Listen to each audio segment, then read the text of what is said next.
Hi hello, ഇന്ന് നല്ല soft ആയിട്ടുള്ള ഒരു ഉണ്ണിയപ്പത്തിൻ്റെ റെസിപ്പിയാണ് നിങ്ങളുമായിട്ട് ഷെയർ ചെയ്യുന്നത്. അപ്പോൾ എളുപ്പത്തിൽ തന്നെ തയ്യാറാക്കാൻ പറ്റുന്ന ഈ ഒരു ഉണ്ണിയപ്പം എങ്ങനെയാണ് ഉണ്ടാക്കുന്നതെന്ന് നമുക്ക് നോക്കാം. ഇതിനായിട്ട് 3 ശർക്കര ഉരുക്കിയെടുക്കാനായിട്ട് ഞാൻ അടുപ്പിലേക്ക് വെച്ചിട്ടുണ്ട് കേട്ടോ. കുറച്ച് വെള്ളം ഒഴിച്ച് കൊടുത്തിട്ട് തന്നെ ഇതൊന്ന് ഉരുക്കിയെടുക്കാവുന്നതാണ്. ഇനി ഞാനൊരു മിക്സി ജാറിലേക്ക് ഒരു 1/2 ഗ്ലാസ് ഗോതമ്പ് പൊടി കൂടി ചേർത്ത് കൊടുത്തിട്ടുണ്ട് ഈ ഉണ്ണിയപ്പത്തിനുള്ള മാവ് തയ്യാറാക്കാനായിട്ട്. ഇനി ഇതിലേക്ക് വേണ്ടത് ചെറുപഴമാണ്. ചെറുപഴം ഏത് ചെറുപഴം ഇതിലേക്ക് എടുക്കാവുന്നതാണ്. ഇനി ഇതിലേക്ക് ഒരു 2 ഗ്ലാസ് പച്ചരി ഞാൻ ഒരു 4 മണിക്കൂർ വെള്ളത്തിൽ കുതിരാൻ വെച്ചതായിരുന്നു. ഇത് നന്നായിട്ട് കഴുകി അതും അതിലേക്ക് തന്നെ മിക്സി ജാറിലേക്ക് ഇട്ട് കൊടുക്കാം. അപ്പോൾ ഈ ഒരു സമയത്ത് തന്നെ നമ്മുടെ ശർക്കരയൊക്കെ നന്നായിട്ട് ഉരുകി വരുന്നുണ്ട് കേട്ടോ. ഇനി ഇതിലേക്ക് വേണ്ടത് ചെറിയ ജീരകമാണ്. ചെറിയ ജീരകം ഒരു 1/2 സ്പൂൺ ഞാൻ ഇതിലേക്ക് ചേർത്ത് കൊടുക്കുന്നുണ്ട്. ഇതിലേക്ക് ഏലക്കായ് വേണമെങ്കിൽ നിങ്ങൾക്ക് ചേർത്ത് കൊടുക്കാവുന്നതാണ്. അപ്പോൾ ശർക്കരയൊക്കെ നന്നായിട്ട് തന്നെ ഉരുകി വന്നിട്ടുണ്ട്. ശർക്കരയുടെ കട്ടയൊക്കെ നന്നായിട്ട് ഉടച്ചെടുത്തിട്ടുണ്ട് കേട്ടോ കയ്യിൽ കൊണ്ട്. അപ്പോൾ ശർക്കര നന്നായിട്ട് തന്നെ ഉരുക്കി അരിച്ചെടുത്തിട്ടുണ്ട്. ശർക്കരയിൽ അഴുക്കൊക്കെ ഉണ്ടായതുകൊണ്ട് തന്നെ ഒന്ന് അരിച്ചെടുക്കുന്നത് നല്ലതാണ്.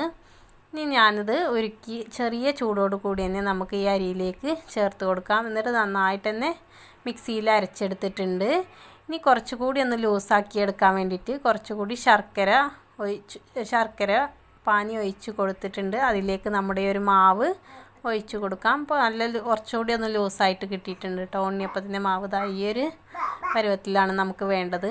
നല്ല തിക്കായിട്ട് വേണ്ട, നല്ല ടൈറ്റായിട്ട് ഇങ്ങനെ മാവ് നിൽക്കുകയാണെങ്കിൽ ഉൾഭാഗമൊന്നും വെന്ത് കിട്ടില്ല.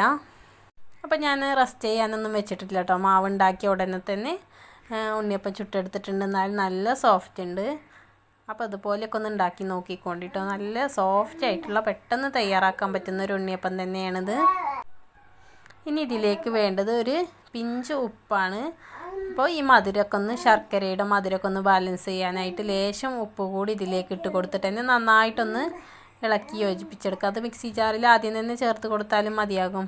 അപ്പോൾ നമ്മുടെ ചട്ടിയിലേക്ക് ഓയിൽ ഒഴിച്ച് കൊടുത്തിട്ടുണ്ട് കേട്ടോ. ഓയിൽ നന്നായി ചൂടായി വന്നതിന് ശേഷമേ ഉണ്ണിയപ്പത്തിൻ്റെ മാവ് ഒഴിച്ച് കൊടുക്കാൻ പറ്റുള്ളൂ. അപ്പോൾ ഓയിൽ നിറച്ചൊഴിച്ച് കൊടുത്തിട്ടുണ്ട്. ഇനി നമുക്ക് ഒഴിച്ച് കൊടുക്കേണ്ട ആവശ്യമില്ല കേട്ടോ. എത്ര മാവുണ്ടെങ്കിലും നമുക്ക് ഈ ഒരു ഓയിൽ തന്നെ നമുക്ക് ചുട്ടെടുക്കാവുന്നതാണ്. എന്നിട്ട് ഒരു ഭാഗം ഒരു മീഡിയം ടു ഹൈ ഫ്ലെയിമിലിട്ടിട്ട് തന്നെ ഒന്ന് വേവിച്ചെടുക്കാം. എന്നിട്ട് ഒരു ഭാഗം നന്നായി വെന്ത് വന്നതിന് ശേഷം മറ്റേ ഭാഗം ഒന്ന് മറിച്ചിട്ട് കൊടുത്ത് തന്നെ വേവിച്ചെടുക്കാം. എന്നിട്ട് ഓരോന്നും ഇങ്ങനെ എടുത്ത് കൊടുത്തിട്ട് ബാക്കിയുള്ള അടുത്തൊക്കെ ഒന്ന് ഇട്ട് കൊടുക്കാം കേട്ടോ. ഇപ്പോൾ ഈ ഒരു ഉണ്ണിയപ്പത്തിലേക്ക് നമുക്ക് തേങ്ങാക്കൊത്തൊക്കെ നെയ്യിൽ വാട്ടിക്കാണ്ട് നമുക്ക് ഈ ഒരു മാവിലേക്ക് ഇട്ട് കൊടുത്താൽ ഇടയ്ക്കൊക്കെ ഒന്ന് കടിക്കാനൊക്കെ ഉണ്ടാവും. അങ്ങനെയും ചെയ്യാവുന്നതാണ്.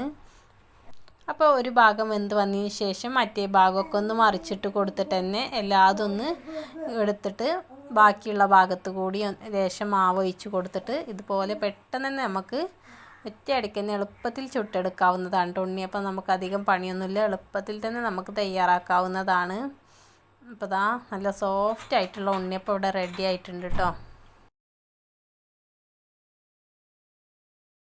അപ്പോൾ ഉണ്ണിയപ്പം പഴമില്ലെങ്കിലും ഇതുപോലെ തന്നെ ഉണ്ടാക്കിയെടുക്കാവുന്നതാണ്. നല്ല സോഫ്റ്റ് ആയിട്ടുള്ള ഉണ്ണിയപ്പം നമുക്ക് എളുപ്പത്തിൽ തയ്യാറാക്കാവുന്നതാണ്. അപ്പോൾ എല്ലാവർക്കും ഇഷ്ടപ്പെടുന്ന നല്ലൊരു 4 മണി പലഹാരം തന്നെയാണ് ഈ ഉണ്ണിയപ്പം. അപ്പോൾ എല്ലാവരും ഇതുപോലെ ഒന്ന് ഉണ്ടാക്കി നോക്കുക. ഈ വീഡിയോ നിങ്ങൾക്ക് ഇഷ്ടമായെങ്കിൽ ലൈക്ക് ചെയ്യുക, ഷെയർ ചെയ്യുക, സബ്സ്ക്രൈബ് ചെയ്യുക, സപ്പോർട്ട് ചെയ്യുക. താങ്ക്